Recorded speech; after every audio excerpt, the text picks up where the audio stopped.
श्री हरि विष्णु। तो जैसा कि भगवान श्री कृष्ण कहने लगे कि धर्मराज, मैं तुम्हारे स्नेह के कारण तुमसे कहता हूँ कि एकादशी व्रत के अतिरिक्त मैं अधिक से अधिक दक्षिणा पाने वाले यज्ञ से भी प्रसन्न नहीं होता हूँ। अतः इसे अत्यंत ही भक्ति और श्रद्धा युक्त होकर करें। हे राजन, द्वादशी युक्त पौष कृष्ण एकादशी के बारे में मैं तुमसे कहता हूँ। एकादशी का नाम सफला एकादशी है। इस एकादशी के देवता श्री नारायण हैं और विधि पूर्वक इस व्रत को करना चाहिए। जिस प्रकार नागों में शेषनाग, पक्षियों में गरुण, सब ग्रहों में चंद्रमा, यज्ञों में अश्वमेघ और देवताओं में भगवान विष्णु श्रेष्ठ हैं, उसी तरह सब व्रतों में एकादशी का व्रत श्रेष्ठ है।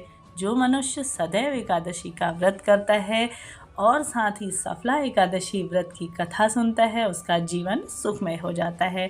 तो हम बात करते हैं साल 2024 में सफला एकादशी का व्रत किस दिन धारण करना है, साथ ही साथ पूजा का शुभ मुहूर्त क्या रहेगा, पारण का शुभ मुहूर्त क्या रहेगा। संपूर्ण नियम जानकारी आप सभी के लिए इस वीडियो में लेकर के आई हूँ, तो आप वीडियो के अंत तक बने रहिए। कि पौष माह के कृष्ण पक्ष की एकादशी तिथि 25 दिसंबर को रात्रि 10:29 से प्रारंभ हो जाएगी और एकादशी का समापन होगा 27 दिसंबर को रात्रि 12:53 पर यह समाप्त होगी। तो साल 2024 में पौष माह में सफला एकादशी का व्रत 26 दिसंबर के दिन रखा जाएगा। एकादशी व्रत के नियम 10वीं तिथि से ही प्रारंभ हो जाते हैं। 10वीं तिथि के दिन ही शाम के समय में आप सभी को नमक इत्यादि का सेवन नहीं करना है। हो सके तो भूमि में शयन करिए, नहीं तो अपने बिस्तर की साफ सफाई और ब्रह्मचर्य का पालन करना चाहिए। अगले दिन एकादशी के दिन सुबह के समय में ब्रह्म मुहूर्त में जागने के बाद गंगाजल मिश्रित जल से स्नान आदि करने के बाद आप सभी को सूर्यदेव को अर्घ्य देना चाहिए। इसके बाद अपने घर पर, जैसा कि आपको श्री हरि विष्णु जी के निवृत्त जो भी आपके पास फोटो प्रतिमा हो, देखिए मैंने स्क्रीन पे भी लगाया है, इस प्रकार से आपको पूजन करना है।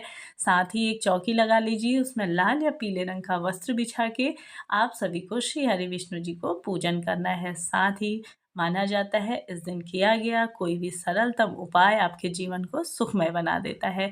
आप सभी को पंचामृत से स्नान आदि कराने के बाद श्री हरि विष्णु जी के निवृत्त जो भी आपसे, जैसा कि मौसमी फल इत्यादि हैं, पीले रंग के वस्त्र हैं, पीले फूल हैं, उन्हें आपको अवश्य से समर्पित करने हैं। घी का एक दीपक प्रज्वलित कर लीजिए और साथ ही अपने हाथ में फूल, अक्षत और जल लेकर के अपने व्रत का संकल्प ले लीजिए।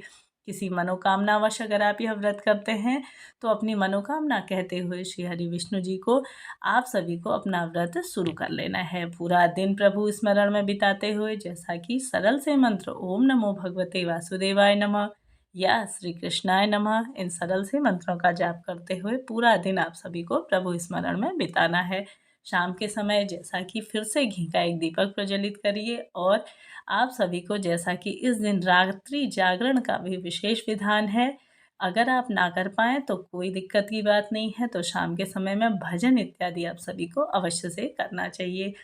साथ ही आप सभी को इस दिन किसी की निंदा, चुगली इत्यादि या किसी भी प्रकार के कोई गलत कार्य इत्यादि करने से बचना चाहिए। साथ ही दूसरे दिन, जैसा कि आप सभी को पारने के दिन द्वादशी तिथि पर भी जिस प्रकार से एकादशी का व्रत आपने किया है, पूजन किया है, उसी प्रकार से आप सभी को विधि विधान से सुबह के समय में स्नान आदि से निवृत्त होके पूजन करना है। साथ ही अपने व्रत का पारणा करना है, यानी कि व्रत खोलना है।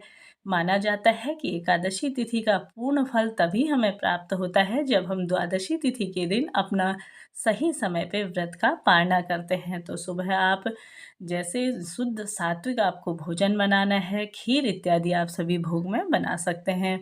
सबसे पहले आप सभी घर पर अपने पंडित जी को बुला करके उन्हें एक समय का भोजन कराते हैं, तो यह अति श्रेष्ठ माना जाएगा।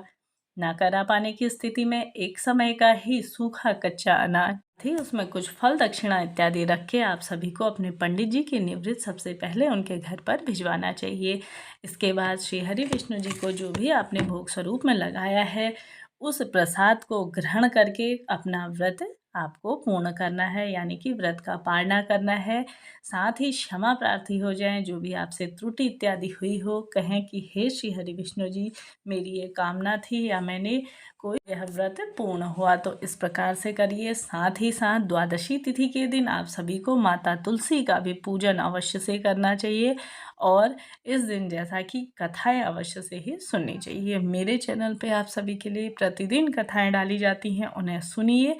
और साथ ही अब बात कर लेते हैं कि एकादशी के दिन द्वादशी तिथि पर जैसा कि पारने का शुभ समय क्या रहेगा। तो पारने का शुभ समय रहेगा 27 दिसंबर को सुबह के समय में 7:12 से लेकर के 9:16 के बीच में आप सभी को अपने व्रत खोल लेना है, यानी व्रत का पारना कर लेना है। तो इस प्रकार से सफला एकादशी वाले दिन गुड़ का दान आपको करना चाहिए। इस प्रकार से आप सभी को इस दिन अपनी क्षमता सामर्थ्य अनुसार कुछ न कुछ दान अवश्य से करना चाहिए। गर्म वस्त्रों का आप दान कर सकते हैं, जो ज़रूरतमंद और गरीब इत्यादि हैं उनको आप भोजन का दान कर सकते हैं। ऐसा करने से श्री हरि विष्णु जी आपके जीवन को सुखमय बनाते हैं और समस्त प्रकार के आपके जीवन की जो भी कठिनाइयाँ हैं उन्हें दूर कर देते हैं। आपका जीवन हमेशा ही सुखमय रहता है।